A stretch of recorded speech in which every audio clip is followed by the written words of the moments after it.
यह वीडियो भी काल्पनिक है, पिछले वाले की तरह यह भी इमेजिनेशन में देखिए। इसे कृपया करके दिल पे ना लीजिए, कहीं और लीजिए, और फिर भी ऑफेंड हो गए तो स्टार्ट से डिस्क्लेमर वापस देखिए। Thank you. और बताओ क्या हाल है सबके? चुप, बिल्कुल चुप। सबसे पहले तो मैं माफी मांगना चाहूंगा इतने दिनों से अनएक्टिव रहने के लिए। अब मैं भी क्या करता, मेरे भी कुछ पर्सनल रीजंस थे। अबे साले।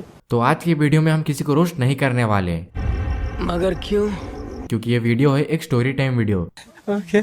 तो आज हम बात करेंगे कि मैंने 10th के बाद साइंस ले लिया। इन सब का शुरुआत होता है आज से 3-4 महीने पहले, जब मेरे बोर्ड्स के रिजल्ट निकल चुके थे और मेरे घर वाले सब एक एक करके मेरे पे हाथ साफ करने का इंतजार कर रहे थे। रिजल्ट निकलने से मैं तो दुखी था, पर मेरे से ज्यादा दुखी 2 लोग और थे। और इन सब के बीच में कोई खुश था तो वो था मेरा एक हरामी दोस्त जैसा भाई। मुझे आज भी याद है वो रात जब वो मुझे बोलता था, भाई मैंने भी कुछ नहीं पढ़ा, अब जो होगा देखा जाएगा। और जब रिजल्ट निकला तब सबने देख ही लिया कि उसके परसेंटेज और मेरे परसेंटेज में जमीन अंतर का फर्क था। खैर अब जो हो गया सो हो गया, हम लोग उसका कुछ कर नहीं सकते। तो मेरे फैमिली ने मेरे मिडिल क्लास मार्क को जैसे तैसे पता नहीं कैसे एक्सेप्ट कर ही लिया। अब रिजल्ट पूरे मोहल्ले को पता चलने के बाद दूध वाले से लेकर दुकान वाले तक भी मुझे पूछने लगे अब आगे क्या करोगे। और इन सब से बचने के लिए मैं चुपचाप पुंडी झुका के वहाँ से निकल लेता था।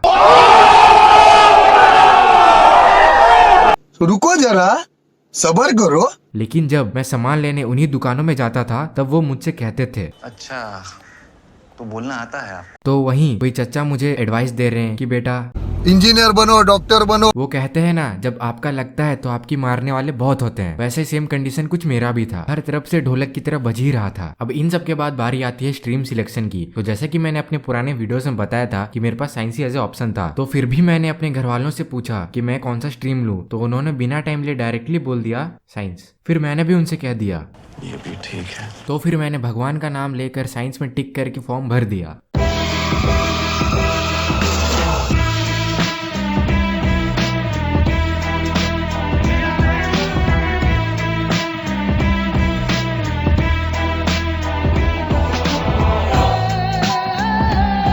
अब जबकि मैंने फॉर्म भर दिया, मैं ये बात बताने अपने दोस्त के पास गया और मैंने जैसे ही उसे बताया कि भाई मैंने साइंस ले लिया, तो उसने कहा एक नंबर के चूतिया हो तुम। फिर मैंने भी थोड़ा टाइम लिया, 2-3 मिनट सोचा, उसके बाद बोला हाँ भाई वो तो मैं हूँ, पर इसका साइंस लेने से क्या लेना देना। तो फिर उसने कहा जा किसी सीनियर से जाके पूछ कि साइंस लेने से क्या होता है। अब इसके बाद मैं भागता हुआ एक सीनियर के पास गया और पूछा भैया जी मैंने साइंस लेके कोई गलती तो नहीं की। सीनियर ने भी कहा नहीं। फिर मैंने उनसे पूछा भैया जी आपने भी तो साइंस लिया है, आपको कैसे लगता है। तो फिर भैया जी ने मुझे कहा आजा बेटा तुझे एक शायरी सुनाता हूँ। मैंने भी खुश होके बोल दिया अच्छा इरशाद।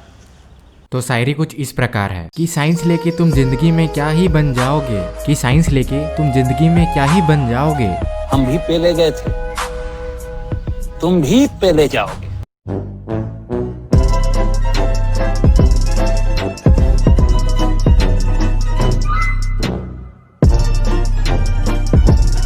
ये सुनने के बाद मेरे पैर के नीचे से जमीन खिसक गया। उस रात अपन 2 बजे तक सोचा। सोचते सोचते मैं ये सोचने लगा कि 10th के बाद सब कोई साइंस ही क्यों प्रीफर करते हैं। जलवा है हमारा। तो कुछ इस प्रकार मैंने अपनी हंसती खेलती जिंदगी को साइंस के हवाले कर दिया। तो आज का वीडियो यहीं खत्म करते हैं। अगर आपको वीडियो पसंद आया हो तो प्लीज लाइक कर देना, और अगर ऐसी स्टोरी टाइम वीडियोस और चाहिए तो कमेंट कर देना, और हाँ जाते जाते सब्सक्राइब करना मत भूलना। Okay bye bye.